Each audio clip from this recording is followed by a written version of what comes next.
यार ये तो 26 पे चल रहा है, ये तो फायदे कोई नहीं। अस्सलाम वालेकुम।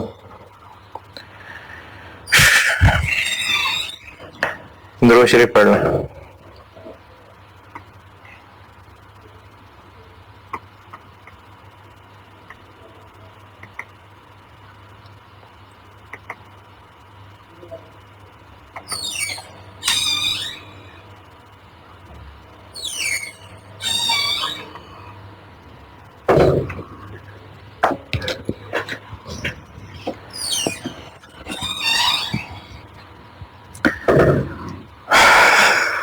जी पिछली क्लास में बेसिक ईपीएस किया था मैंने डिस्कस, उसकी कैलकुलेशन, फिर उसमें प्रेफरेंस शेयर्स को भी काफी डिटेल से डिस्कस कर लिया था, और एंड पे एक बिल्कुल लेक्चर के एंड पे एक चीज समझाई थी, पार्टिसिपेटिंग इक्विटी इंस्ट्रूमेंट्स, और उसके लिए एक जून 17 का सवाल दिया था। पहले इसकी एक मैंने एग्जांपल दिखाई थी जो प्रैक्टिस क्वेश्चन आखिरी था, और फिर इसका एक जून 17 क्वेश्चन दिया था जो बिल्कुल उस एग्जांपल पे ही बना हुआ था। वो असल में आईएस की ही एग्जांपल थी, मैंने डाटा भी आईएस वाला ही उठाया था, तो वो उसी पे ही बना हुआ था। अच्छा, इसके अलावा इसमें एक दो छोटी छोटी चीजें थी। एक पार्टली पेड शेयर्स हैं। पार्टली पेड शेयर्स जो होते हैं पाकिस्तान में तो नहीं होते। पार्टली पेड शेयर्स जो होते हैं जो इशू हो गए होते हैं लेकिन अभी उसके पैसे थोड़े बाकी होते हैं। तो चूंकि ईपीएस का कॉन्सेप्ट ही यही था, ये जो हम वेटेड एवरेज करते थे कि उसका पैसा आया हो, तो जब इनका पैसा ही नहीं पूरा आया तो इनको फिर हम पूरा शामिल भी नहीं करेंगे। लेट से अगर 70% पैसा आया हुआ है तो हम इनको शामिल भी 70% ही करेंगे। ये पार्टली पेड शेयर्स का कॉन्सेप्ट है। ये भी नोट्स में आखिरी पेज पे था।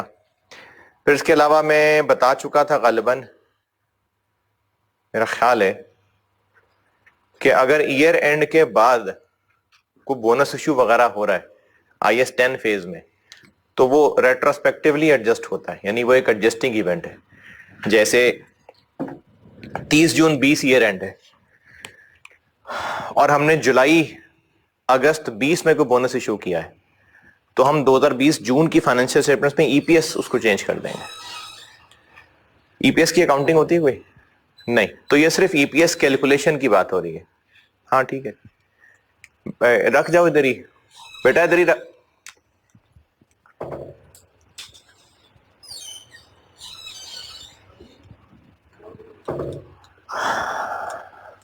तो वो जब बोनस इश्यू में बोनस फैक्टर से मल्टीप्लाई करते होते हैं ना, तो बेशक ईयर एंड के बाद आईएस 10 फेज में भी बोनस इशू किया होगा ना, तो उसको भी अकोमोडेट कर लेंगे, यानी ये रेट्रोस्पेक्टिव होता है यही है ना। लेकिन ईयर एंड के बाद भी अगर आईएस 10 फेज में भी किया हुआ ना, फिर भी अकोमोडेट हो जाएगा। यानी ओनली फॉर ईपीएस कैलकुलेशन ये एडजस्टिंग इवेंट है केले।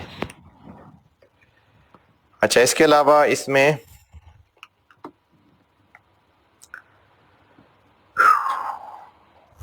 बस बेसिक ईपीएस वाली बातें पूरी हो गई थी, और इसमें जो सवाल थोड़े बहुत रहते थे वो मैंने आपसे कहा था कि खुद करिएगा।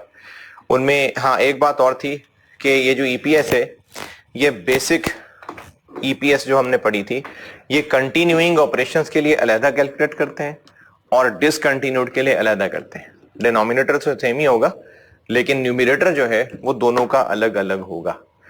तो कंटिन्यूइंग और डिसकंटिन्यूड इनकी ईपीएस अलग अलग शो की जाती है। बेसिक में बस यही था। अब आगे आते हैं डाइल्यूटेड ईपीएस। डाइल्यूटेड ईपीएस का कॉन्सेप्ट क्या है, इसकी जरूरत क्या है, ये देख लेते हैं।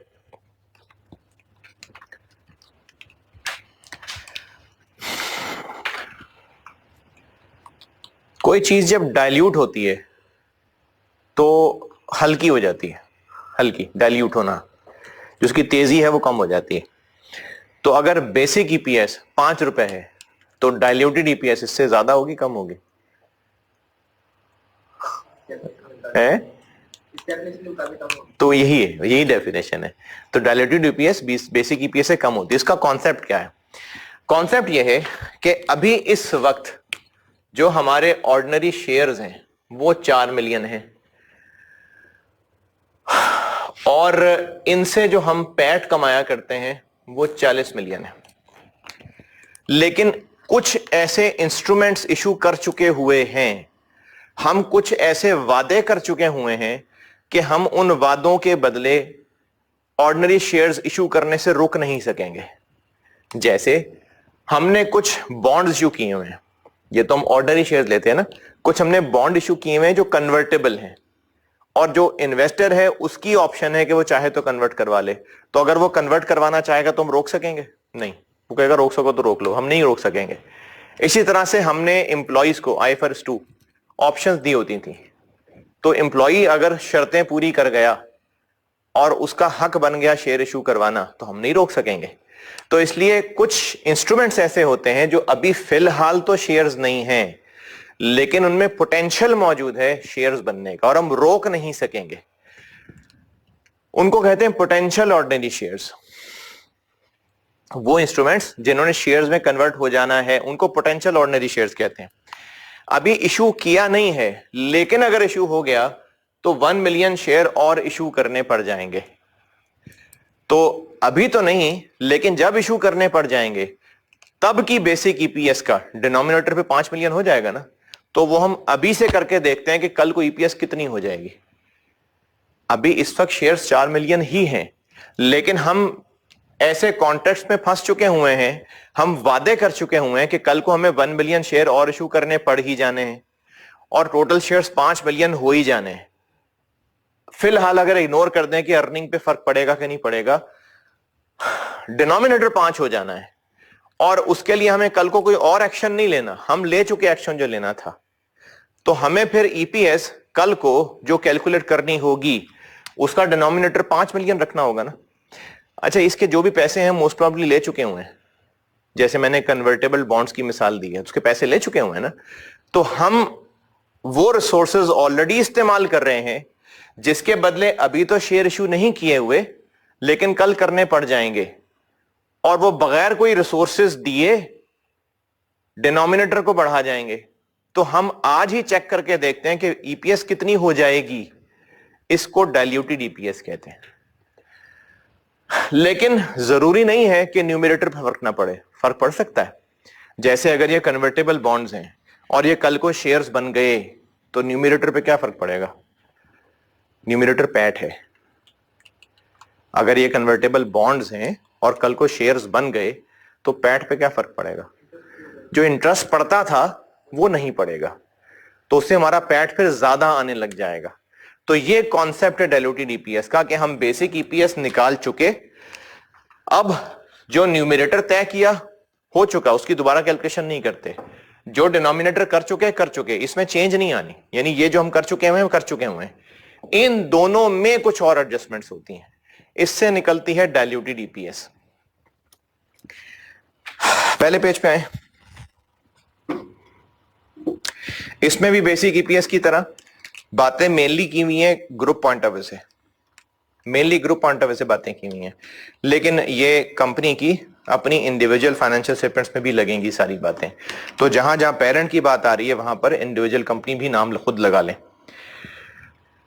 ये जो अभी आपको मैंने कहानी सुनाई है, डाइल्यूशन से लेके मेजरमेंट के नीचे वाला डब्बा, उस डब्बे के नीचे वाला पैराग्राफ, उस पैराग्राफ के नीचे वाला फार्मूला, उस फार्मूले के नीचे वाला डब्बा, पोटेंशियल ऑर्डिनरी शेयर्स, ये यहां तक मैं बता चुका। पढ़ लें एक नजर। दूसरे डब्बे से ऊपर ऊपर, डाइल्यूटिव पोटेंशियल ऑर्डिनरी शेयर से ऊपर ऊपर।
आज हम इंटरेस्ट इसमें ऐड कर देंगे वापस बॉन्ड्स का, ये मतलब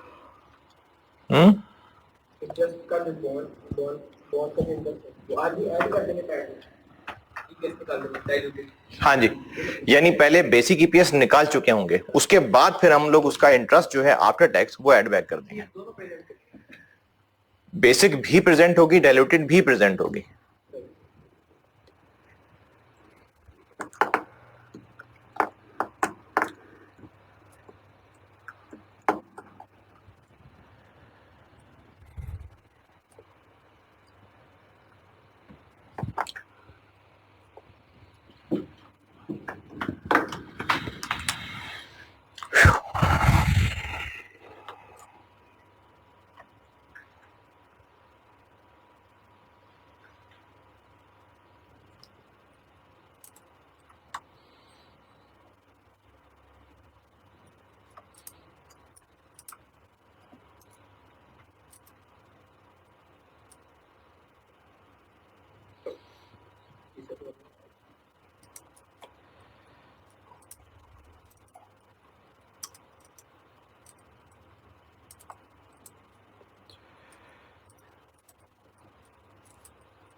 अच्छा, अब इसमें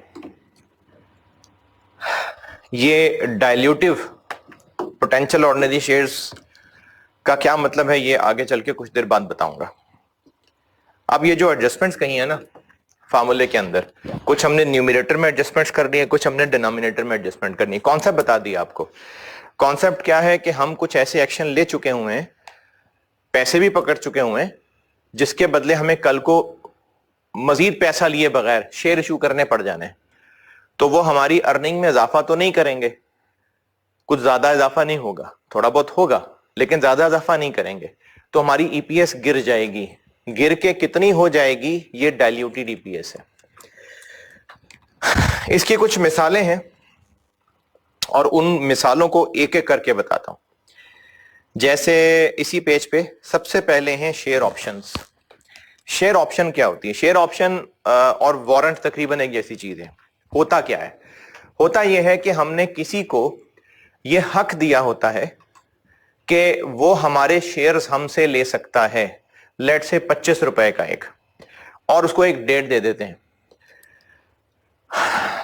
अगर मार्केट में वो शेयर 40 रुपए का मिल रहा है, तो जिसको हमने ऑप्शन दी है वो हमसे शेयर खरीदेगा या मार्केट से जाके खरीदेगा? हमसे खरीदेगा।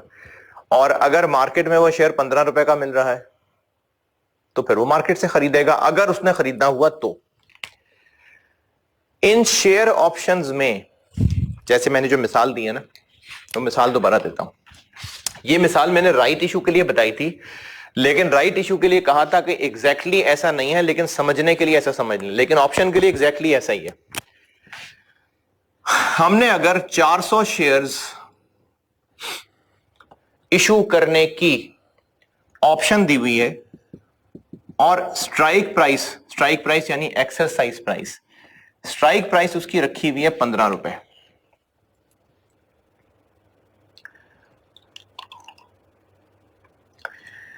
जबकि मार्केट में वो शेयर 20 रुपए का होता है। हमें 15 रुपए के शेयर इशू करने से टोटल कितना पैसा रिसीव हो जाएगा?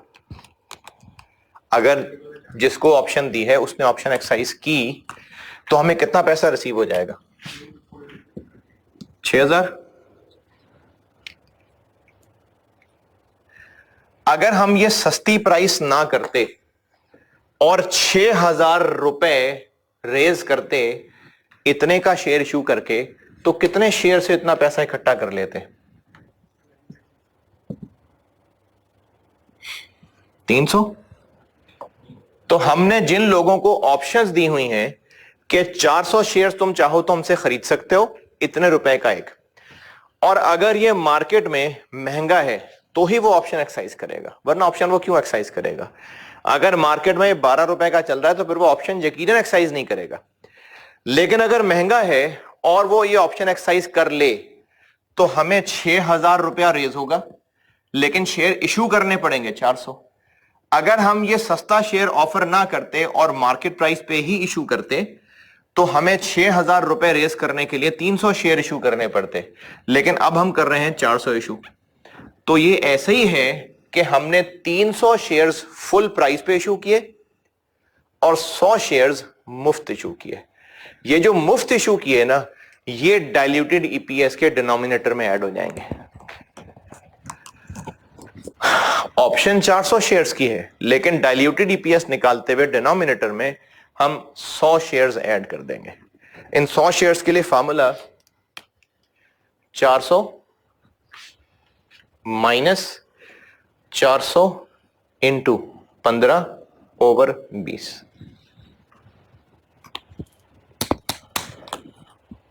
ये आ जाएगा 100।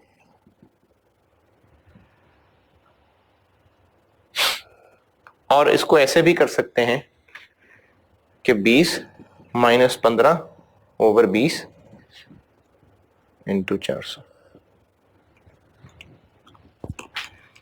यानी मार्केट प्राइस और स्ट्राइक प्राइस का डिफरेंस लें, डिवाइडेड बाय मार्केट प्राइस करें, इनटू जो ऑप्शन वाले शेयर हैं ये कर दें, चाहे ऐसे कर दें चाहे ऐसे कर दें, इसी को एलसीएम लिया हुआ है। तो ये आ जाएंगे वो शेयर जो मुफ्त वाले होंगे, और ये इशू हो गए तो हमारी ईपीएस को गिरा देंगे। वही गिरी हुई ईपीएस डाइल्यूटेड ईपीएस है। ये 100 रुपए, ये 100 मुफ्त वाले शेयर इशू करने से अर्निंग्स पे क्या फर्क पड़ेगा? कोई फर्क नहीं पड़ेगा। तो डाइल्यूटेड ईपीएस बेसिक ईपीएस के बाद है, यानी जो हम बेसिक ईपीएस का न्यूमरेटर बना चुके थे, जो पिछली क्लास में बताया था, डिनोमिनेटर बना चुके थे, वो बन चुका हुआ है, उससे आगे बढ़ना है। अब उसी न्यूमरेटर में कुछ चेंज करनी पड़ेगी, इस डिनोमिनेटर में कुछ चेंज करनी पड़ेगी। तो डाइल्यूटेड ईपीएस निकालने के लिए ऑप्शंस के केस में न्यूमरेटर में तो कोई चेंज नहीं आएगी, डिनोमिनेटर में ये 100 शेयर्स ऐड हो जाएंगे। ये मैंने पेज 1 के एंड पे जो ऑप्शंस की हेडिंग दी हुई है,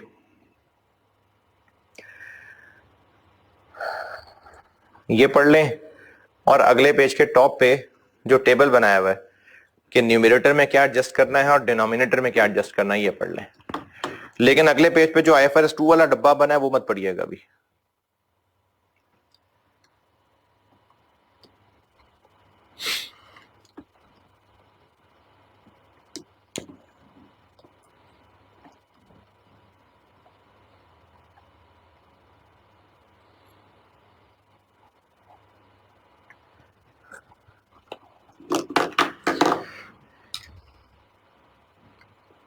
मार्केट प्राइस के साथ कंपेयर गाइडेंस प्राइस, ये हमने ज्यादा लगाना, उसको कब क्या मार्केट प्राइस हो रही है जो आज चल रही है। ये पढ़े सही ना?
एवरेज मार्केट प्राइस इस्तेमाल करनी है।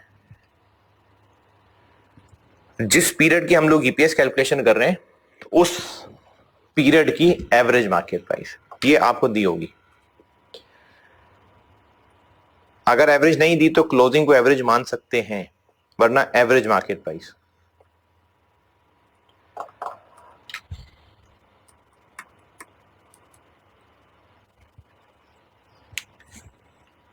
ठीक है, प्रैक्टिस क्वेश्चन 1 कर दें, जबानी जबानी कर दें, चाहे कैलकुलेटर पे करके सॉल्यूशन देख लें।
हाँ जी, डन।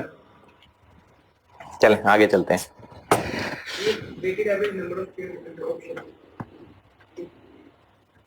वेटेड एवरेज इसलिए कि इसमें भी टाइम पीरियड हो सकता है ना, कि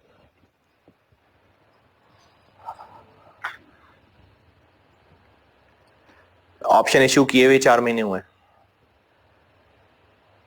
तो वो 4 महीने के आएंगे ना, फिर ऑप्शन इशू किए, ऑप्शन दिए हुए ही अभी 4 महीने हुए हैं, तो फिर वो 4 महीनों के हिसाब से आएंगे 4/12।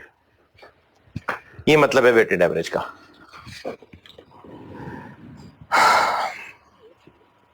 अच्छा, हम जो मुफ्त शेयर ले रहे हैं, मुफ्त शेयर का कॉन्सेप्ट क्या है कि हमें इतने पैसे मिल रहे हैं, लेकिन मार्केट प्राइस पे इशू करते तो इतने पैसों के लिए इतने शेयर इशू करने पड़ते, लेकिन हमें ज्यादा करने पड़ेंगे तो बीच में मुफ्त वाले शेयर भी हैं।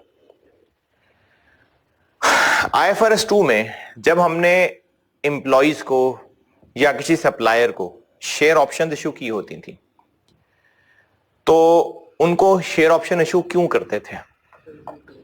या तो कोई गुड्स खरीदी होती थी या सर्विसेज होती थी।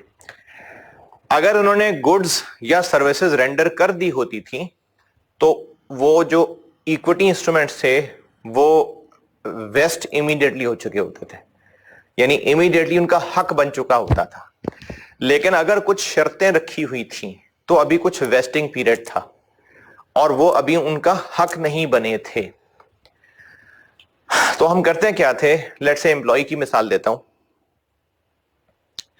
कि अगर 3 साल का उनको वेस्टिंग पीरियड दिया हुआ था और उसमें से 1 साल गुजरा है अभी, तो हमने पूरी अमाउंट को 3 साल पे एक्सपेंस बनाना था। 1 साल गुजर गया, एक्सपेंस बना लिया।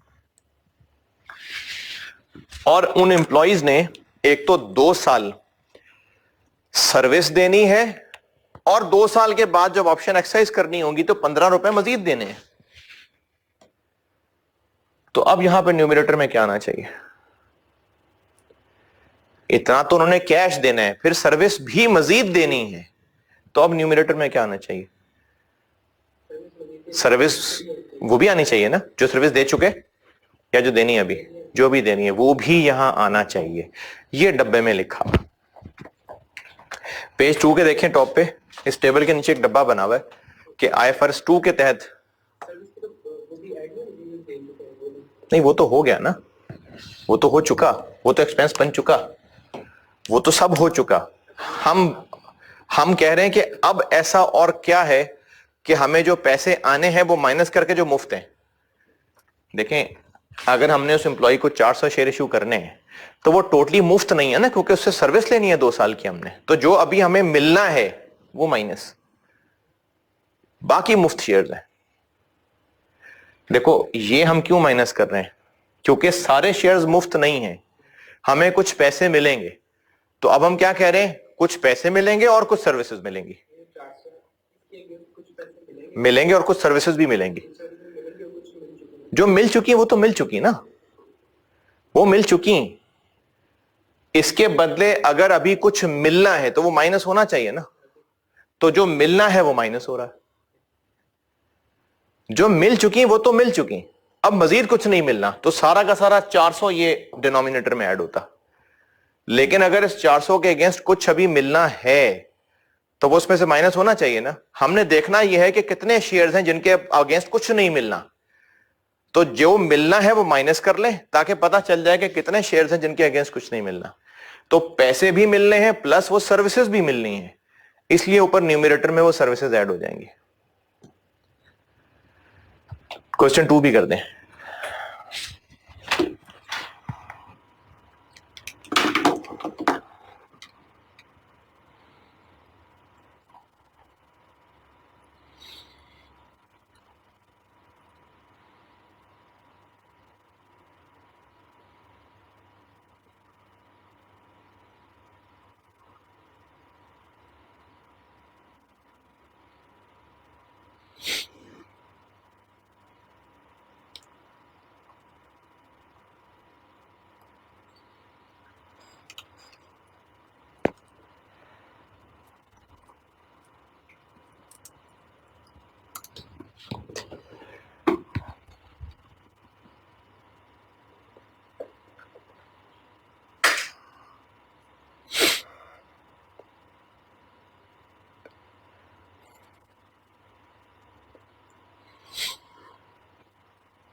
ये हो गई options.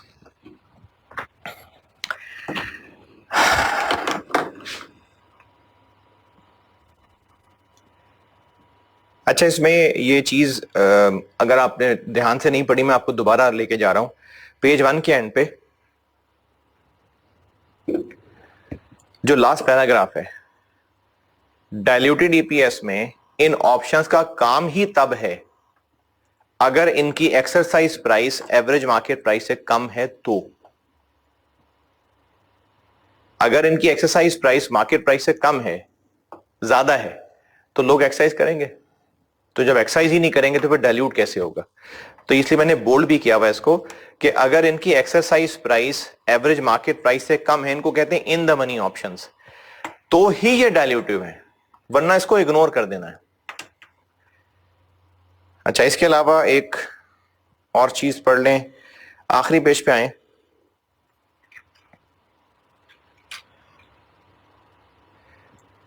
Point number 1, important points में, पेज के मिड में तकरीबन इंपॉर्टेंट पॉइंट्स की हेडिंग है, उसमें पहला पॉइंट पढ़ लें।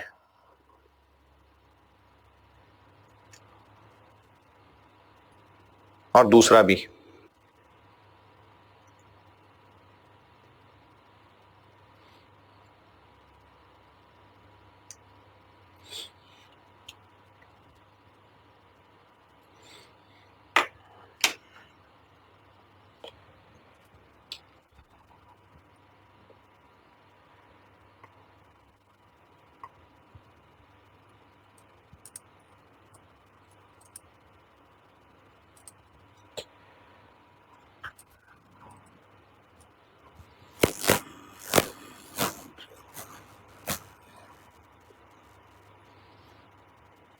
दूसरे में क्या नहीं करें?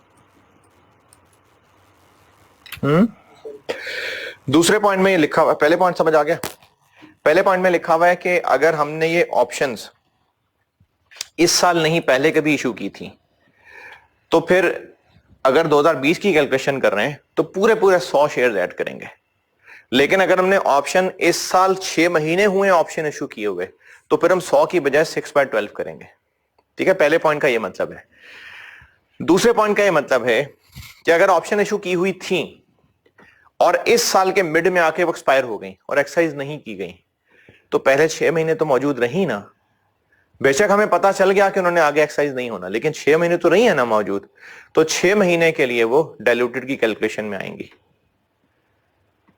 नहीं, 6 महीने तक वो रही, उसके बाद एक्सपायर हो गई, तो 6 महीने तो मौजूद रही ना, वो 6 महीने तो तलवार सर पर लटकती रही ना, तो उन 6 महीने में वो डाइल्यूटेड की कैलकुलेशन के अंदर आएंगी। डाइल्यूटेड अर्निंग पर शेयर निकालने के लिए तो वो 100 शेयर्स इंटू 6/12 वो डिनोमिनेटर में आएंगे। नहीं समझ आया? क्योंकि हो सकता है वो जिस बंदे ने एक्सरसाइज करनी है उनके पास पैसे ही ना निकले हो, यानी मार्केट में स्टिल उनको फायदा हो रहा हो, लेकिन क्या पता पैसे ही ना अरेंज कर पाए हो। एम्प्लॉइज को कहा था, टाइम गुजर गया, उनको होश ही नहीं आई। तो जब तक टाइम नहीं गुजरा तब तक तो वो रहे ना मौजूद, तो उनको उन महीनों के लिए वेटेड एवरेज करना है। ये पॉइंट नंबर 1 और पॉइंट नंबर 2 का मतलब है।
ठीक है, प्रैक्टिकल 2 भी डन।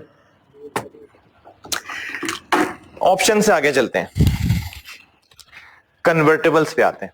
वो कन्वर्टेबल प्रेफरेंस शेयर्स भी हो सकते हैं, कन्वर्टेबल बॉन्ड्स भी हो सकते हैं, यानी वो भी हो सकते हैं जो फाइनेंशियल लायबिलिटी अकाउंट फॉर हुए हुए थे, कन्वर्टेबल बॉन्ड्स, और वो भी हो सकते हैं जो इक्विटी क्लासिफाई हुए हुए थे, कन्वर्टेबल प्रेफरेंस शेयर्स। अगर कन्वर्टेबल अभी ईयर एंड तक कन्वर्टेबल ही है तो कल को कन्वर्ट हो सकते हैं। अगर कल को कन्वर्ट हो गए तो जितने शेयर्स में कन्वर्ट होंगे उससे हमारा डिनोमिनेटर बढ़ जाएगा और उसकी वजह से जो इंटरेस्ट पड़ा करता था वो बच जाएगा, उससे हमारा न्यूमरेटर इंक्रीज हो जाएगा। दोबारा सुने, बेसिक ईपीएस हम निकाल चुके, let's say 40 million over 4 million. 4 million कैसे निकला था? वो जो टाइम वेटेड और बोनस फैक्टर और राइट फैक्टर वो सब कर चुके। अब डाइल्यूटेड के लिए हमने इसी में आगे मजीद बढ़ना है, यानी 40 और 4, इससे आगे चलना है। जो ईयर एंड पे कन्वर्टेबल्स मौजूद हैं, अगर वो कन्वर्ट हो गए, हुए नहीं है अभी हुए नहीं है, अगर वो कन्वर्ट हो गए तो उनके बदले कितने शेयर्स मिलेंगे वो यहां आ जाएगा। और चूंकि वो कन्वर्ट हो जाएंगे और उनपे जो डिविडेंड इंटरेस्ट पड़ा करता था वो नहीं पड़ेगा, वो ऊपर ऐड हो जाएगा, लेकिन नेट ऑफ टैक्स, क्योंकि अगर इंटरेस्ट नहीं पड़ेगा तो उस पर जो टैक्स बचता था फिर वो भी नहीं बचेगा। तो इसलिए जितने शेयर्स में कन्वर्ट हो जाना है वो डिनोमिनेटर, और उन पे जितना ही इंटरेस्ट बनता था और अब नहीं बनेगा नेट ऑफ टैक्स, वो न्यूमिनेटर। ये जो नंबर ऑफ शेयर्स निकालेंगे, अगर तो एक कन्वर्टेबल बॉन्ड इस साल इशू नहीं हुए वे, जिस तरह मैंने ऑप्शंस की बात की थी, पुराने को चले आ रहे हैं, तो हम उनको साल के शुरू से ही पूरा काउंट करेंगे, यानी मंथ्स करने की जरूरत नहीं है। लेकिन अगर इशू ही भी 6 महीने पहले हुए थे तो फिर मंथ्स करेंगे। ये जो अभी इंपॉर्टेंट पॉइंट्स में से पॉइंट नंबर 1 पढ़ाया था, वो यही बात दोबारा की है कि अगर ये कन्वर्टेबल बॉन्ड्स इसी साल ही इशू हुए हैं कुछ 6 महीने पहले, फिर तो नंबर ऑफ शेयर्स को 6/12 करना है। अच्छा, ये जो मैं नंबर ऑफ शेयर्स को 6/12 करने की बात कर रहा हूं ना, इसका ये मतलब हरगिज नहीं है कि जो इसका टेबल लास्ट क्लास में बनाना सीखा था उस टेबल में जाके फिट कर देंगे इसको, नहीं।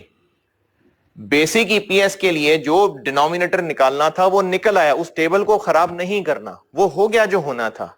अब सिर्फ इन नंबर ऑफ शेयर्स को 6/12 करना है तो करना है, नहीं करना तो नहीं करना, उस टेबल को जाके खराब नहीं करना। तो अगर पिछले साल में कहीं इशू किए थे तो वो पूरे शेयर्स आएंगे, और अगर इस साल में कहीं किए थे तो फिर टाइम एडजस्ट होगा। हो सकता है कि ये जो कन्वर्जन है ये 2-3 तरह की उनको ऑफर की गई हो, यानी इनको ये कहा गया हो कि अब जैसे अगर हम 2020 में है, हो सकता है उनको कहा गया हो कि तुम चाहो तो 2022 में कन्वर्ट करवा लो, अगर 2022 में कन्वर्ट करवाया तो एक के बदले 5 शेयर्स मिलेंगे, चाहो तो 2025 में कन्वर्ट करा लो, अगर 2025 में कन्वर्ट करवाया तो फिर 5 नहीं फिर 3 मिलेंगे। तो अब उसको हमने 2 ऑप्शंस दी हैं डायल्यूटेड ईपीएस कैलकुलेट करने के लिए। अच्छा, क्या कैसे कब पता चलेगा कि वो कौन सी वाली ऑफर एक्सेप्ट करेगा? वो तो क्या पता दूसरी भी ना करे। हाँ, यानी बाद में पता चलेगा ना, अभी नहीं ना पता चल रहा। लेकिन हम अभी इसी बेस पे कैलकुलेशन करेंगे कि वो अक्लमंद होगा और वो एक्शन लेगा जिसमें उसको ज्यादा फायदा लग रहा होगा। जैसे अगर वो 2023 में कन्वर्ट कराता, पता नहीं मुझे डाटा भूल गया मैंने क्या कहा था, उसको ये कहा था कि अगर 2023 में कन्वर्ट करवाना है तो 5 शेयर्स ले लेना, अगर 2025 में कन्वर्ट कराना है तो बस सिर्फ 3 शेयर्स मिलेंगे। अगर हमें, यानी हम इन्वेस्टर बन के सोचें कि एक बॉन्ड 3 शेयर्स में कन्वर्ट हो या एक बॉन्ड 5 शेयर्स में कन्वर्ट हो, तो बाजार क्या ज्यादा लग रहा है? 5। लेकिन अगर हमारा अंदाजा यह है कि 2023 में हमने उसको 5 शेयर की ऑफर की हुई है, लेकिन उस वक्त उम्मीद है कि जो शेयर मार्केट में चल रहा होगा ना, वो चल रहा होगा 40 रुपए का, लेकिन जब हमने कहा है ना 2025 में गए तो फिर 3 शेयर्स मिलेंगे, तब हम इतना ग्रो कर चुके होंगे कि तब मार्केट में जो शेयर चल रहा होगा वो 75 रुपए का चल रहा होगा। अब क्या ख्याल है, उस इन्वेस्टर को ज्यादा फायदा किसमें है? 2023 में 5 शेयर्स में कन्वर्ट करा ले या 2025 में जाके 3 शेयर्स में कन्वर्ट कराए? वो हमारा अंदाजा है ना, हमने अंदाजा नहीं, शेयर में इन्फ्लेशन क्या। अच्छा, आप कह रहे हैं कि इन दोनों को वो आपस में कंपेयर कैसे करेगा? डिस्काउंटिंग की बात कर रहे हैं, वो भी आ सकता है, लेकिन अगर वो अंदाजे लगा रहा है कि 25 में जाएंगे तो ज्यादा फायदा है, 225 रुपए के शेयर्स बनते हैं रियल टर्म्स में, लेकिन अगर 2023 में कन्वर्ट करा लेगा तो 200 रुपए के शेयर्स बनते हैं। अच्छा, जाहिर है वो डिस्काउंटिंग भी करेगा क्योंकि वो 2023 है या 2025 है, लेकिन उसके बावजूद अगर इसमें ज्यादा फायदा होगा तो वो इस तरफ जाएगा, इसमें ज्यादा फायदा होगा तो इस तरफ जाएगा। तो हम कन्वर्जन के बाद कौन से शेयर दें, 5 या 3? हम वो लेंगे जिसमें उसको ज्यादा फायदा नजर आ रहा है, और इस मिसाल में 3 में ज्यादा फायदा है। तो अगर एक से ज्यादा तरह की ऑफर्स हैं कन्वर्जन की, तो हमारी डायल्यूटेड ईपीएस इस बेस पे कैलकुलेट होगी कि वो बंदा समझदार है और वो वही एक्शन लेगा जिसमें उसको ज्यादा फायदा होगा।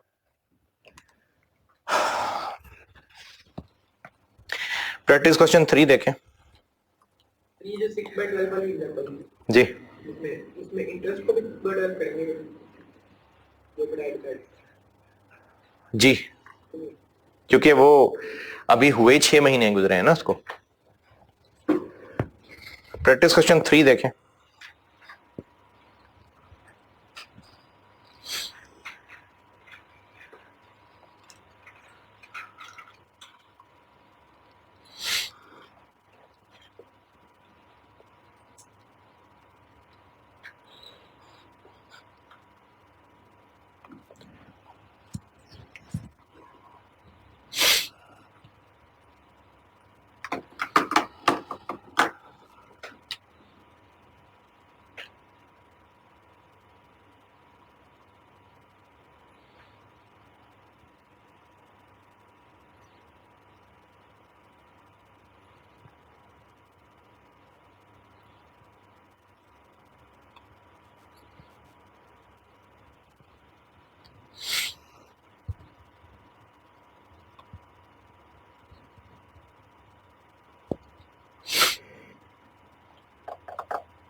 सोल्यूशन भी देखिएगा इसका।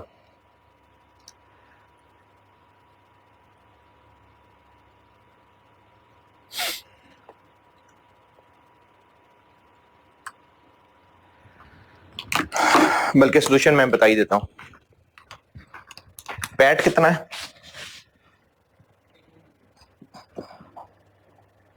और वेटेड एवरेज आउटस्टैंडिंग शेयर्स कितने हैं?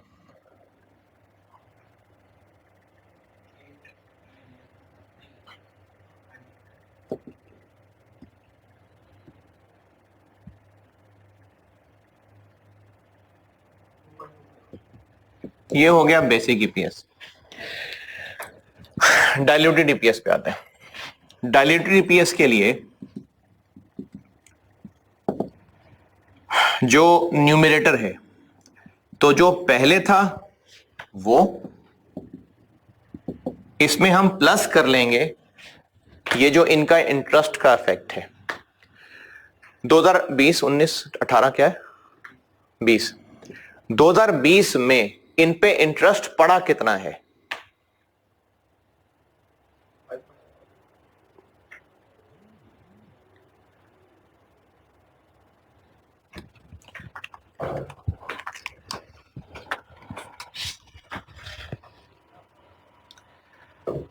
एक मिनट पॉज करना।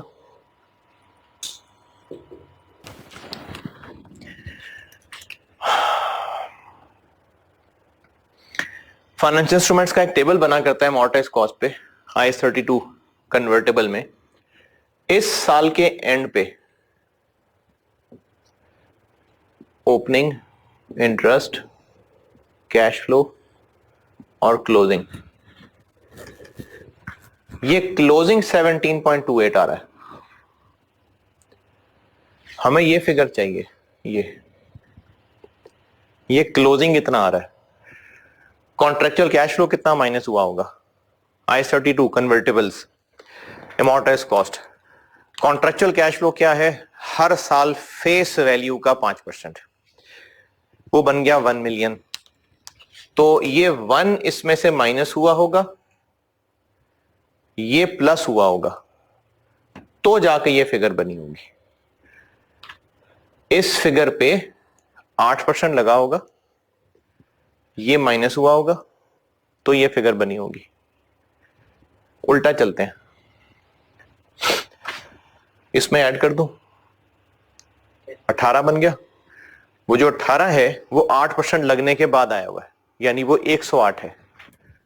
तो जो इंटरेस्ट बनेगा, जो for the year expense charge हुआ है, वो बनेगा 18.28। ये मैंने 17 में 1 ऐड कर दिया, ये 8% ऐड होने के बाद है, यानी ये 108 है। तो फिर 8 कितना होगा? Net of tax, tax rate क्या है?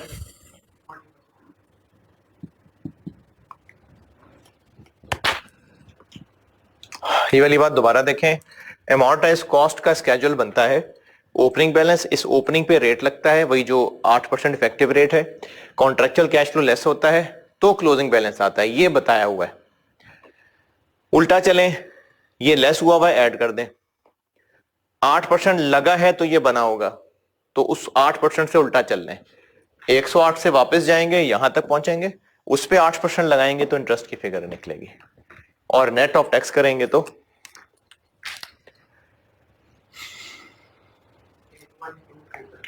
812,444। ये न्यूमरेटर एडजस्ट हो गया। जो हमने बेसिक ईपीएस निकाला था उसका जो न्यूमरेटर रखा था, ये हमने उसको एडजस्ट कर दिया फॉर डाइल्यूटेड ईपीएस। और डिनोमिनेटर में क्या एडजस्टमेंट होगी? जो पहले निकाल चुके वो तो है ही हैं। अगर ये कन्वर्टेबल्स सारे कन्वर्ट हो गए तो कितने शेयर्स बनेंगे?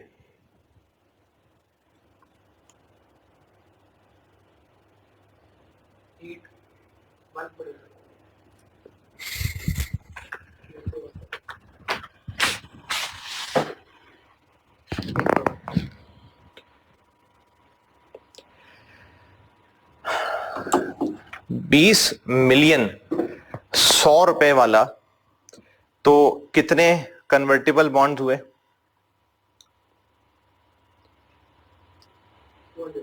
2 लाख। और हमने उसको ऑफर की है कि 8 शेयर लेना है तो 8 शेयर ले लेना, 6 शेयर लेना है तो 6 शेयर ले लेना। अब इसमें यह तो नहीं पता कि फायदा ज्यादा किसमें है, लेकिन बजाहिर लग रहा है कि 8 में ज्यादा फायदा है, तो हम अज्यूम करेंगे कि वो 8 वाली ऑप्शन पे जाएगा। तो जब वो 2 लाख को 8 में कन्वर्ट करवाएगा तो कितने शेयर हो जाएंगे?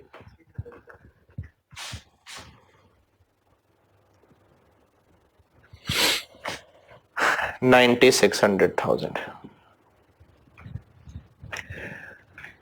ये न्यूमरेटर में एडजस्टमेंट हो गई, ये डिनोमिनेटर में एडजस्टमेंट हो गई।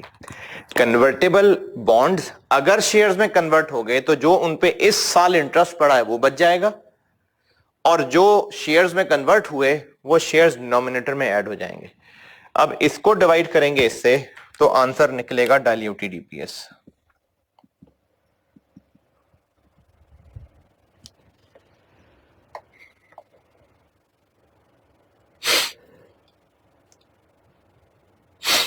इसको जब इससे डिवाइड करेंगे तो डाइल्यूटेड ईपीएस आएगा 1.96, और डाइल्यूटेड ईपीएस बेसिक ईपीएस से हमेशा कम ही होगी।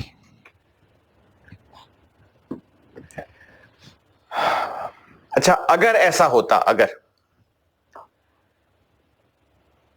ये बहुत ज्यादा फिगर होती, हो सकता है हमने बड़ी मुश्किल से प्रॉफिट कमाया होता और हैवी किस्म का इंटरेस्ट उसमें से लेस हुआ होता और ये प्रॉफिट रह गया होता इतना सा, यानी नहीं सॉरी, प्रॉफिट हमने कमाया होता लेकिन बहुत हैवी इंटरेस्ट पड़ा होता और प्रॉफिट बहुत थोड़ा सा इतना सा रह गया होता, इतनी ईपीएस आ रही होती।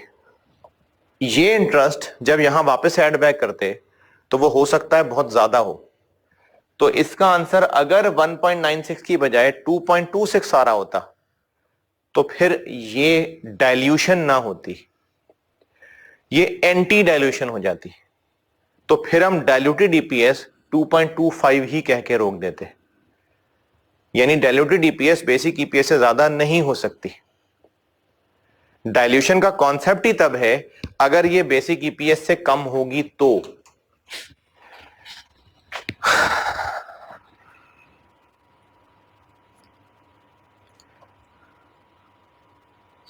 अगर इंटरेस्ट बहुत ज्यादा तो इसका मतलब हमने शेयर्स के पैसे इसके हिसाब से बहुत ज्यादा लेंगे। हाँ, ये अब आइए जो पहले पेज के ऊपर एक डब्बा मैंने नहीं पढ़ाया था।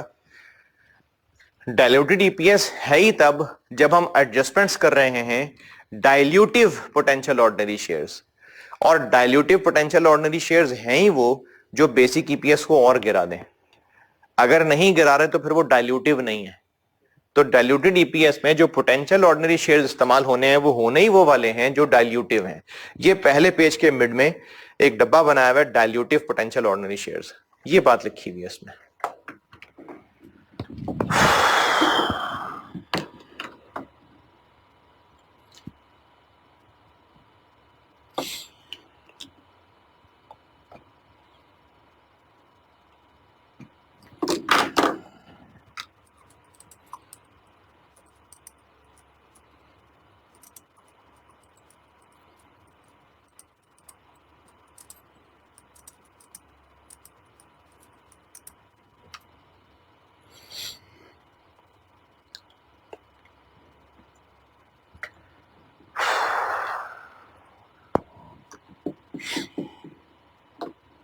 ठीक है, डाइल्यूटिव।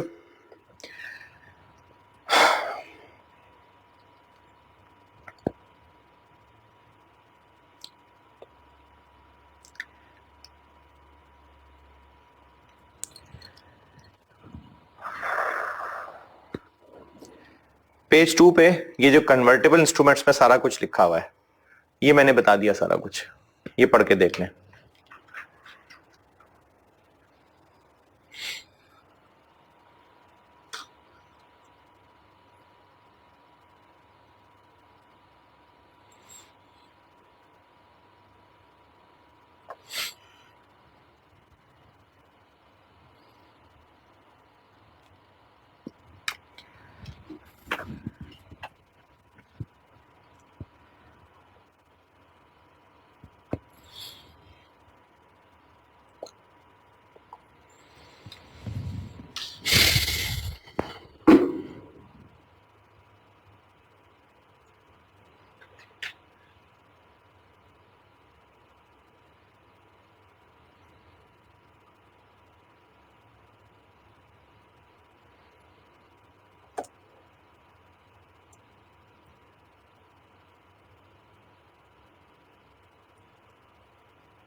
ठीक है, प्रेफरेंस शेयर में जहां से लाइन शुरू हो गई जी जी, इसमें डिविडेंड के साथ इंटरेस्ट कहां पर? ये शुरू जहां से हो रही कन्वर्टेबल प्रेफरेंस शेयर का dividend whenever the amount of dividend is such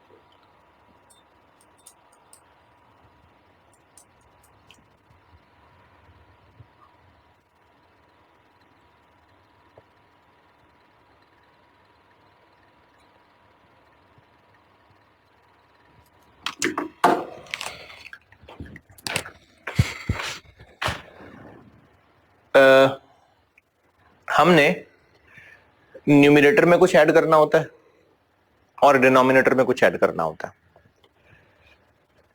जो डिनोमिनेटर में ऐड करना है, फर्ज करें ये प्रेफरेंस शेयर वाली बात हो रही है, ये जो मिसाल बॉन्ड्स की है ना, प्रेफरेंस शेयर है, ये कितने बने?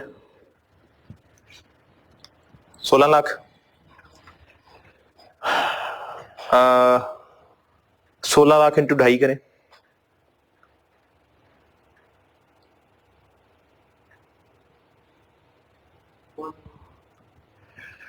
अगर प्रेफरेंस शेयर्स कन्वर्टेबल इनमें फॉर द ईयर डिविडेंड होता 4 मिलियन, जो इसमें से माइनस किया हुआ है, तो वो यहां ऐड होता। डिनोमिनेटर में कितना ऐड हो रहा है, डिवाइड करें 2.5। अगर ये इससे ज्यादा है तो इसका आंसर उससे ज्यादा आ जाना है। करके देख लें, 18 मिलियन में 4 मिलियन ऐड करें, 22 मिलियन डिवाइडेड बाय 96 लाख। हम्म,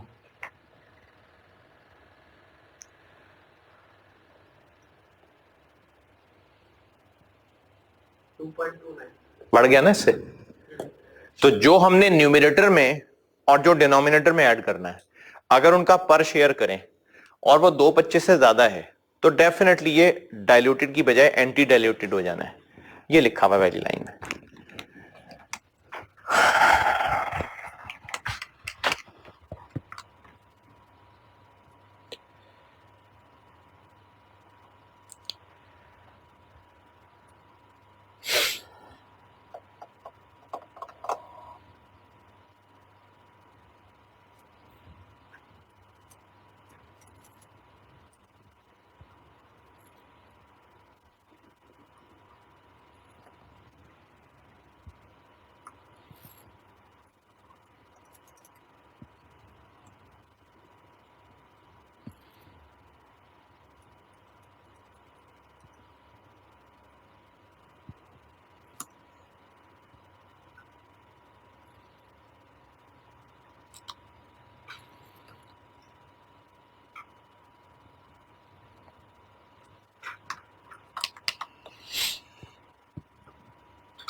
ठीक है। अच्छा, अब इसमें कन्वर्टेबल में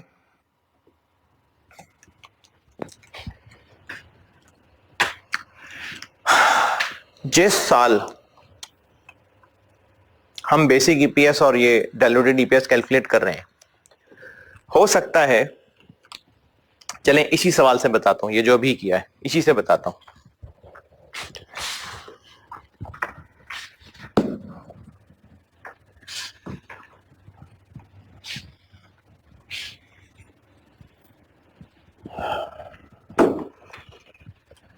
अगर ये 1 जनवरी से 31 दिसंबर 20 है, जो कि हां है, और ऑर्डिनरी शेयर्स जो साल के शुरू में आउटस्टैंडिंग थे वो 8 मिलियन थे, ये इनका बीडी था। और ये जिन कन्वर्टेबल डिवेंचर्स की बात हो रही है, बल्कि ये डाटा कॉम्प्लिकेटेड हो जाएगा, इसको मैं आसान कर लेता हूं। इसमें चूंकि मैंने वो मिक्स कर दिया था ना एमोर्टाइज कॉस्ट वाला, तो थोड़ी मुश्किल हो जाएगी बात। मैं समझाने के लिए पहले आसान चीज लेता हूं। पैड है 8 million, ordinary shares BD balance था 2 मिलियन, यानी 1 जनवरी 20 पे। फिर इसके अलावा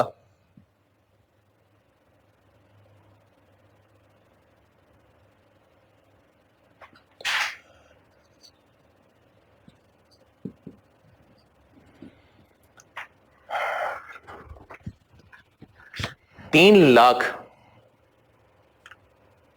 नहीं,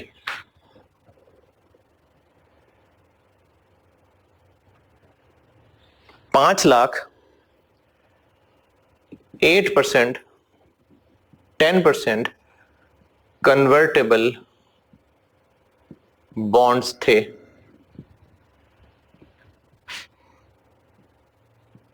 ₹100 each,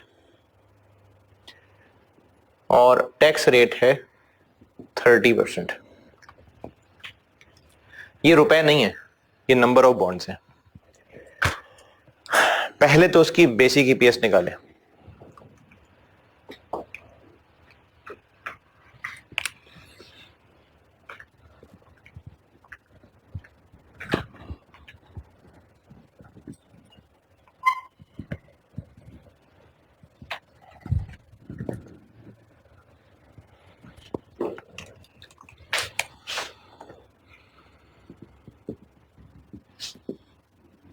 $8 million divided bye 2 million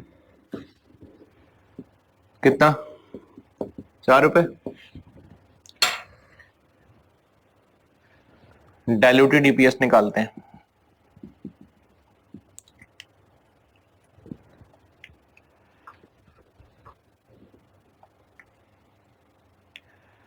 बल्कि बहुत ज्यादा बन जाएगा।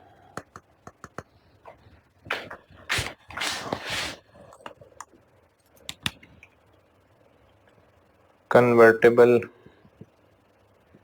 इनटू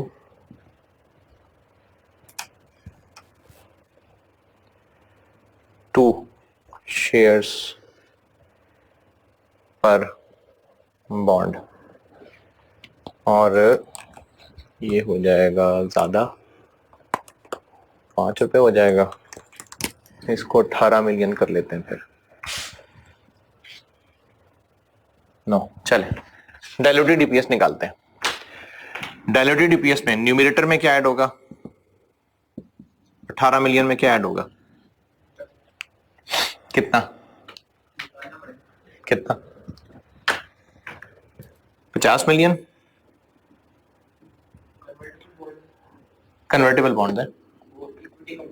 नहीं, नहीं है, नहीं है, नहीं निकाल सकते ना आप, नहीं निकाल सकते तो नहीं है। 500 मिलियन नहीं, सॉरी 50 मिलियन, 50 मिलियन हो गया ना, इंटू 10%, 5 मिलियन। एक साल का इंटरेस्ट 5 मिलियन, और इसको नेट ऑफ टैक्स कर लें तो टैक्स रेट 30%।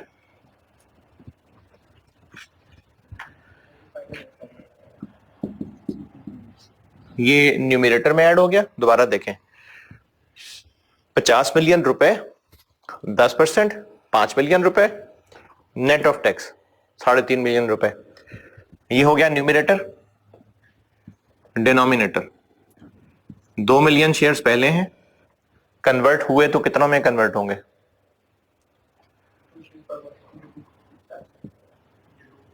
1 मिलियन, 5 लाख है ना, तो डायल्यूटेड ईपीएस कितनी आ जाएगी?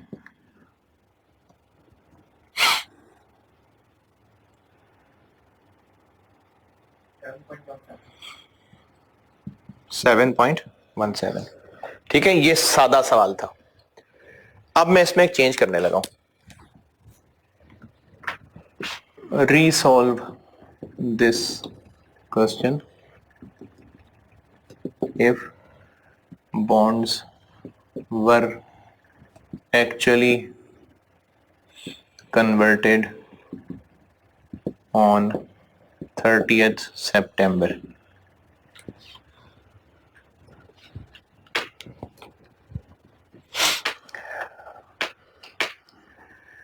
इस डेटा से पहले तो बेसिक ईपीएस देखते हैं क्या फर्क पड़ेगा। पहले मैं बेसिक ईपीएस निकालने लगा।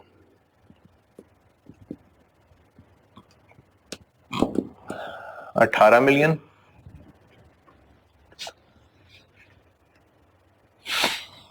ऑब्वियसली पैट डिफरेंट आना है, क्योंकि अभी इस मिसाल में ये बॉन्ड्स पूरा साल रहे। इस मिसाल में सिर्फ 9 महीने रहे, तो इंटरेस्ट भी तो कम पड़ा होगा ना। लेकिन 18 million divided by weighted average number of shares निकालते हैं। वेटेड एवरेज शेयर्स इसके लिए वो एक टेबुलर फॉर्मेट बताया था। 1 जनवरी 20 को बीडी था 2 मिलियन, 30 सितंबर को नए इशू हो गए कितने, 1 मिलियन, टोटल हो गए 3 मिलियन। टाइम फैक्टर लगाएं, इस पे 9/12, इस पे 3/12, ये क्या बन गया 1.5 और ये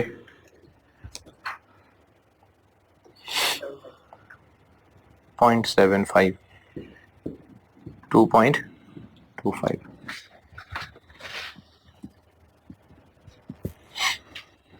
ये जो पिछली क्लास में सिखाया था ना वेटेड एवरेज, मैंने वो किया है। बेसिक ईपीएस कितनी आ गई,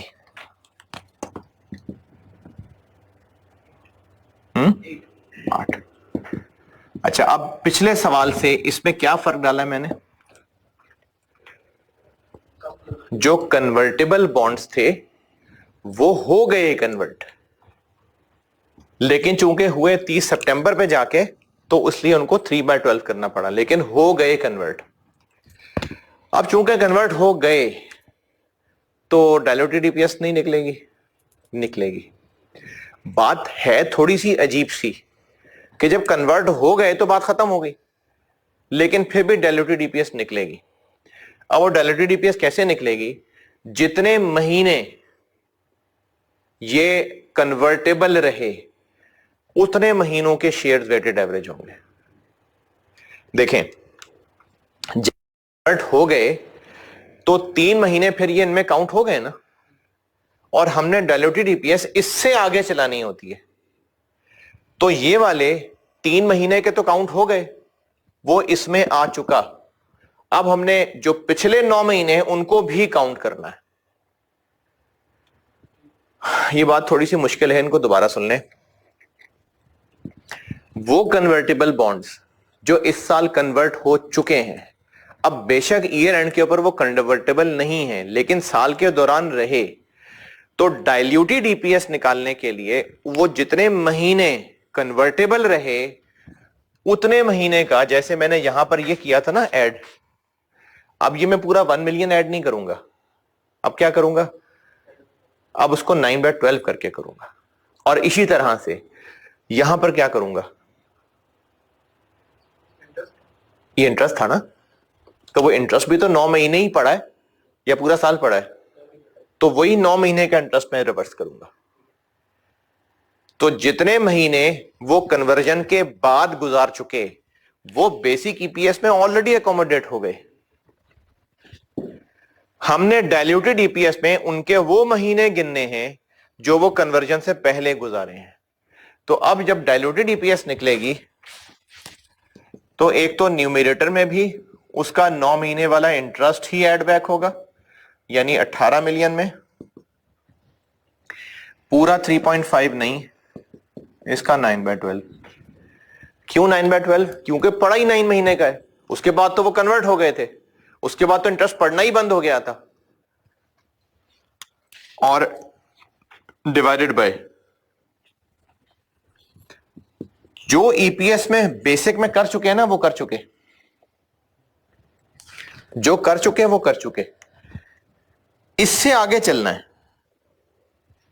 तो कितने महीने वो कन्वर्टेबल रहे, 9 महीने, तो 1 मिलियन इंटू 9/12। अब जो आंसर आएगा ये होगा डाइल्यूटेड ईपीएस, कितना,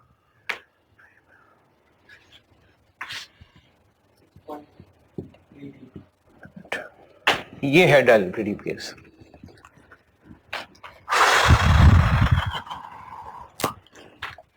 उधर ही उधर ही।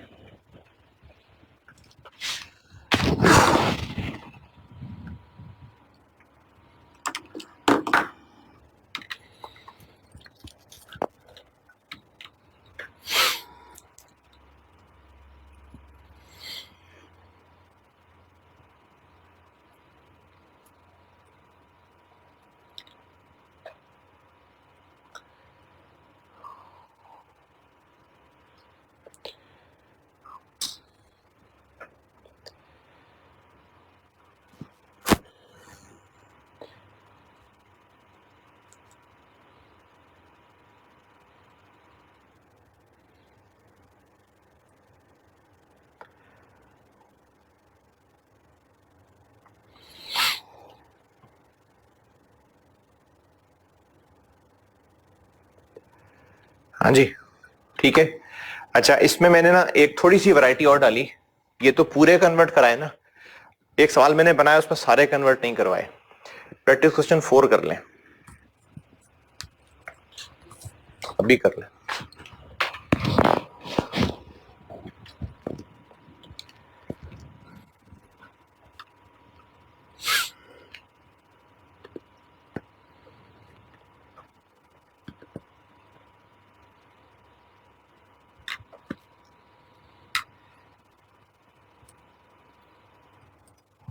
जितने कन्वर्ट हो गए उनके नॉन हो गए, जितने नहीं हुए बाकी उसके पूरी।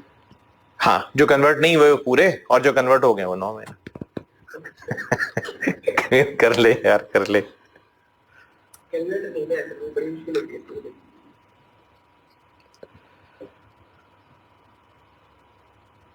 चलो देख ही लो पीछे ठीक किया हुआ है कि नहीं।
हाँ जी,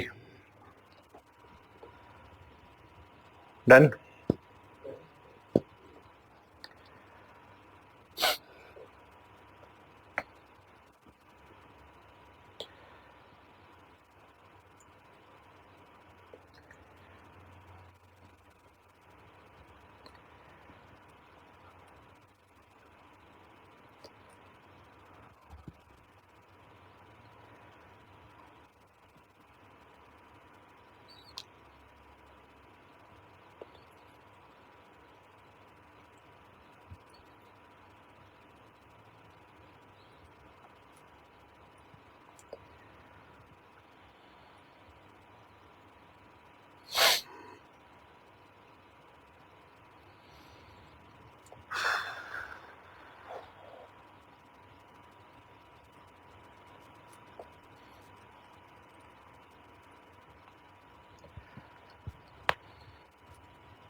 पॉज करिएगा। हाँ जी, प्रैक्टिस क्वेश्चन 4 डन। ये मैं आपको टर्म समझा देता हूं। है ये कि 20 मिलियन रुपए इसके बॉन्ड्स हैं और तय ये हुआ है कि 20 मिलियन रुपीस हैं। हर 100 रुपए के बदले 20 शेयर्स मिलेंगे। तो आंसर आ जाएगा नंबर ऑफ शेयर्स में। टोटल 20 मिलियन रुपीस के बॉन्ड्स हैं, हर 100 रुपए के बदले 20 शेयर्स मिलेंगे। तो रुपीस कैंसिल होके पीछे आंसर शेयर्स में आ जाएगा। लेकिन चूंकि आधे लोग इसको कन्वर्ट कराएंगे तो इसलिए इंटू 50%, और ये 1 अप्रैल का वाकया है तो इसलिए आगे 9/12। अच्छा, जो 9/12 किया है ना, एक तो ये तरीका आपको लास्ट टाइम बताया था। अगर सवाल में बोनस इशू, राइट इशू, फिर तो लाजमी ये करना पड़ेगा। लेकिन अगर है ही बस 2 सादे से इशू, तो जो पूरा साल रहे उस पे पूरा साल, और जो 1 मिलियन और इशू हुए उन पे 3/12। तो इस तरह से किया हुआ है कि जो 10 मिलियन पूरा साल रहे वो तो पूरा साल रहे, लेकिन जो कन्वर्ट हुए उनको फिर 9/12 किया हुआ है। इस तरह से 11.5 मिलियन आया हुआ है।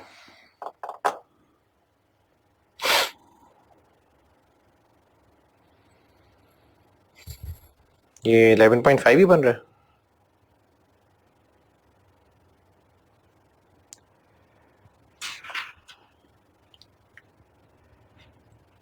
हाँ जी, सही है।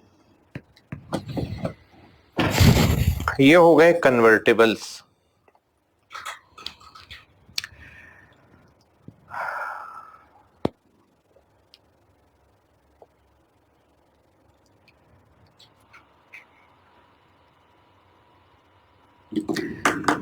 अच्छा, अब आते हैं, ये क्लास शुरू कितने बजे की मैंने?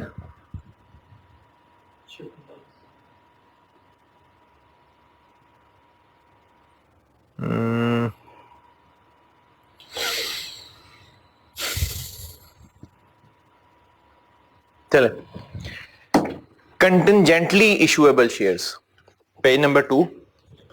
कंटिजेंटली इशुएबल शेयर्स ये क्या है? अगर हमने शेयर इशू किए हुए हैं और वो कंटिजेंट हैं, जैसे कंसोलिडेशन में, बिजनेस कॉम्बिनेशन में हमने जिनसे सब्सिडी को खरीदा उनको हमने कुछ तो कैश फौरन दे दिया, कुछ शेयर इशू कर दिया, और कुछ उनसे कहा कि अगर तो 3 साल देखेंगे हम, अगर एस ने अच्छा परफॉर्म किया और लेट से इसका प्रॉफिट्स 12 मिलियन से ज्यादा हो गया तो आपको हम इतने शेयर्स और दे देंगे। लाजमी ये शेयर्स देंगे? नहीं, तो ये कंटिजेंट है। तो कुछ शेयर इशू ऐसे करना जो हम वादा तो कर चुके हैं लेकिन वो डिपेंडेंट कर दिया किसी एक्सटर्नल चीज के साथ। जैसे अर्निंग बढ़ गई तो क्या होगा, अगर अर्निंग टारगेट मीट कर गई तो ये होगा, मार्केट प्राइस टारगेट मीट कर गई तो ये होगा। ये है कंटिजेंटली इशुएबल शेयर्स, जो कंफर्म नहीं है लेकिन हो सकते हैं। इनके साथ क्या करना है?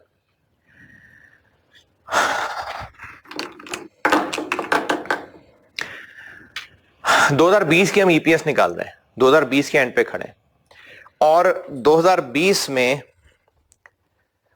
कंडीशंस अभी पूरी हुई नहीं है। नहीं, ये नहीं सही कहना मेरा, पीरियड खत्म नहीं हुआ जिस पे कंडीशंस लगाई थी। जैसे हम लोग 2020 की ईपीएस निकाल रहे हैं और कुछ लोगों को ये ऑफर की हुई है, बल्कि ऑफर नहीं, उनको ये वादा किया हुआ है कि अगर 2023 में शेयर की प्राइस 700 रुपए क्रॉस कर गई 2023, तो आपको हम 4 मिलियन शेयर और दे देंगे। अभी 2020 एंड हुआ है, अभी 4 मिलियन शेयर्स नहीं देने, 4 मिलियन शेयर्स देने का वादा किया है 2023 में, और वो भी तब अगर शेयर प्राइस 700 रुपए क्रॉस कर गई तो। इसका डाइल्यूटेड ईपीएस में इस तरह से शामिल करना है, मैं डेटा दोहरा रहा हूं। हमने किसी को वादा किया हुआ है कि अगर 2023 तक शेयर प्राइस 700 रुपए क्रॉस कर गई तो तुम्हें 4 मिलियन शेयर और इशू कर देंगे।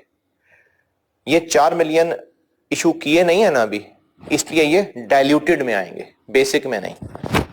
हम अभी 2020 के एंड पे खड़े हैं, वादा कब का है और जो टारगेट दिया है वो 2023 के हिसाब से।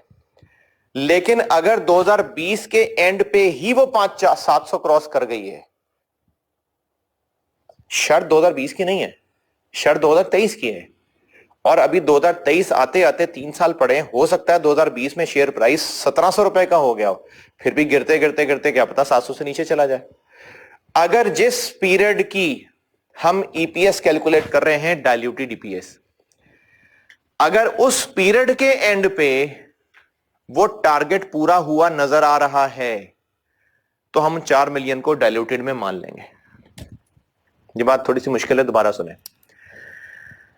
बेसिक ईपीएस निकाल चुके, अब हमने किसी से एग्रीमेंट किया हुआ है कि अगर 2023 में शेयर की प्राइस 700 क्रॉस कर गई तो हम 4 मिलियन शेयर और दे देंगे आपको। डाइल्यूटेड ईपीएस निकालने के लिए यहां पर 4 मिलियन उस सूरत में ऐड करेंगे अगर जिस पीरियड की ईपीएस हम निकाल रहे हैं उस पीरियड के एंड पे ही वो 700 क्रॉस कर गई हुई है। यानी अगर इस पीरियड के एंड पे वो बजाहिर टारगेट मीट हुआ नजर आ रहा है, बेशक उसकी एंड डेट नहीं आई, लेकिन अभी नजर आ रहा है ना, तो हम यहां पर 4 मिलियन ले लेंगे। अगर अभी वो 700 क्रॉस नहीं किया लेकिन पूरी उम्मीद है कि 700 क्रॉस कर जाएगा, तो अभी तो नहीं ना किया हुआ, 4 मिलियन या नहीं लेंगे। तो कंटिंजेंटली इशुएबल शेयर्स डाइल्यूटेड ईपीएस निकालते हुए डिनोमिनेटर में तब ऐड करेंगे कि अगर वो जिस चीज से मशरूत हैं वो टारगेट अभी एंड पे ही पूरा हुआ नजर आ रहा है तो यहां शामिल कर लेंगे। बेशक उम्मीद हो कि कल तक खत्म हो जाना है उसमें, इवन देन शामिल कर लेंगे। और अगर अभी पूरा हुआ नजर नहीं आ रहा तो बेशक बहुत उम्मीद हो कि कल पूरा हो जाएगा, शामिल नहीं करेंगे। ये बात समझ आई?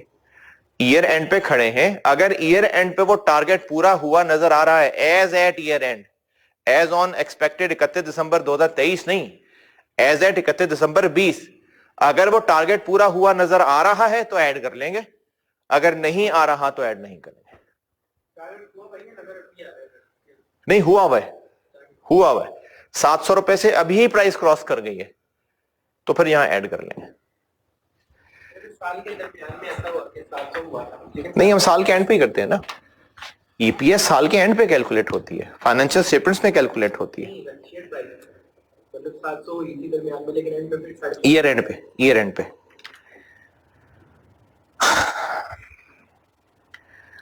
ये अंग्रेजी पढ़ के देख लें, उम्मीद तो है कि थोड़ी बहुत समझ आ जाएगी। बाकी फिर इसकी प्रैक्टिस ना अब 88 ऑनवर्ड करता हूं। 88 में अभी ये इसकी प्रैक्टिस करानी है, फिर इसमें एक चीज,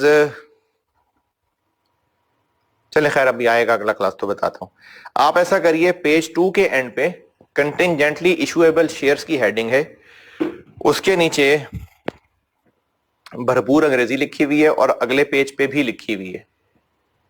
तो अगले पेज पे नंबर 4 से ऊपर ऊपर तक नंबर 3 सारा पढ़ के देख लें।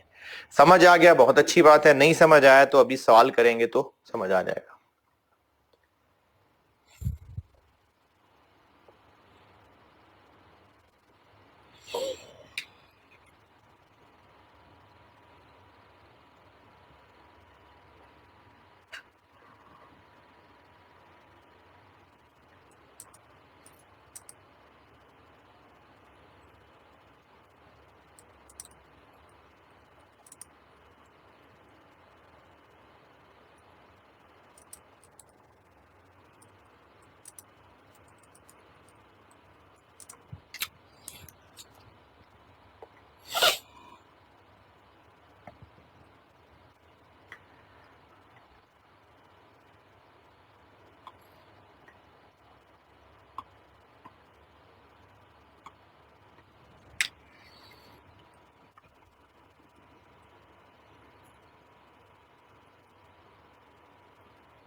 शेयर प्राइस हो और वो आगे एक साल तक मेंटेन रहे।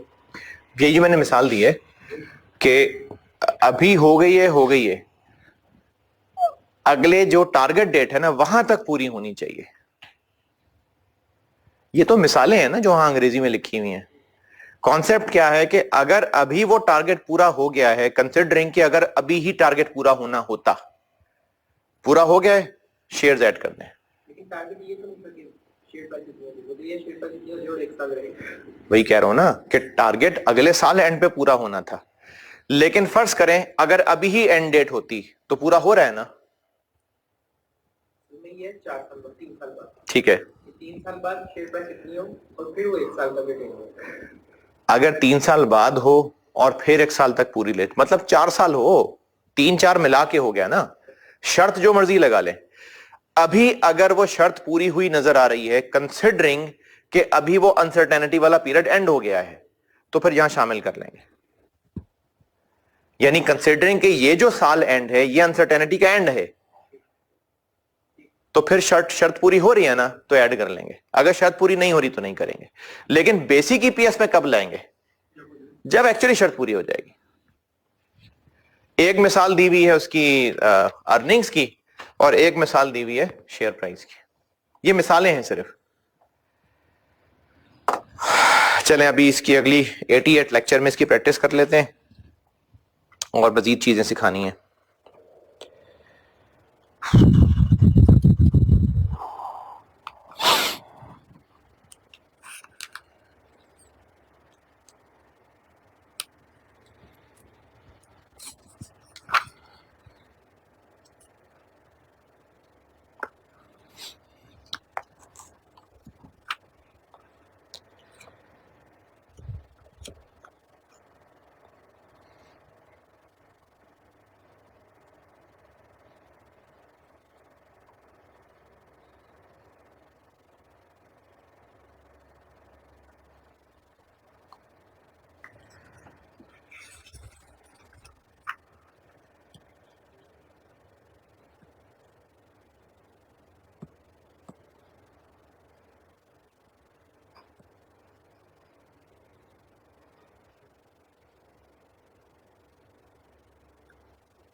बच्चों में इंसाफ के हवाले से है।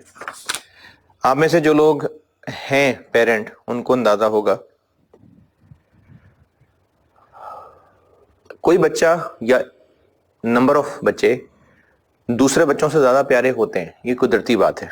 या अगर आप अपने तौर पे भी देखें तो आप भी अपने वालिदैन के, हो सकता है आप या आपका कोई और सिबलिंग आपसे बेहतर या आप उनसे बेहतर पसंद हो अपने अम्मा अब्बा को, ये एक अलग बात है। लेकिन ट्रीटमेंट करना वालिदैन की तरफ से ये जरूरी है कि सबके साथ बराबर हो। सही बुखारी में रिवायत है, सैयदना नुमान बिन बशीर रज़ियल्लाहु अन्हुमा मंबर पर बयान कर रहे थे कि मेरे बाप ने मुझे एक अतिया दिया, तो उनकी वालदा ने कहा कि जब तक आप रसूल अल्लाह सल्लल्लाहु अलैहि वसल्लम को इस पर गवाह ना बनाए मैं राजी नहीं हो सकती। यानी जो साहब बयान कर रहे हैं उनके वालिद ने उनको कोई तोहफा दिया होगा, तो जो बयान कर रहे हैं उनकी वालदा ने कहा कि जब तक नबी सल्लल्लाहु अलैहि वसल्लम इसकी गवाही ना देना कि उनके वो इसको अप्रूव ना कर दें, मैं राजी नहीं हूं जो आपने किया है। चुनाचे वो रसूल सल्लल्लाहु अलैहि वसल्लम के पास आए और कहा कि मैंने अपने बेटे को एक गिफ्ट किया है, तो ए अल्लाह के रसूल, मेरी बीवी ने कहा है कि मैं आपसे अप्रूवल ले लूं इस बात की कि मैंने सही किया है। आप सल्लल्लाहु अलैहि वसल्लम ने दरियाफ्त किया, क्या ऐसा ही गिफ्ट तुमने अपनी तमाम औलाद को दिया है? उन्होंने जवाब दिया नहीं। तो अल्लाह के रसूल सल्लल्लाहु अलैहि वसल्लम ने फरमाया, अल्लाह से डरो और अपनी औलाद के दरमियान इंसाफ कायम रखो। यानी अगर कोई औलाद ज्यादा प्यारी है भी, वो एक अलग बात है, वो भी उस औलाद में ही कोई ऐसी क्वालिटी होती है कि वो ज्यादा प्यार ले रही होती है, लेकिन जब बात है ना उनको देने की, तो वो इंसाफ करना है। 88 में मिलते हैं।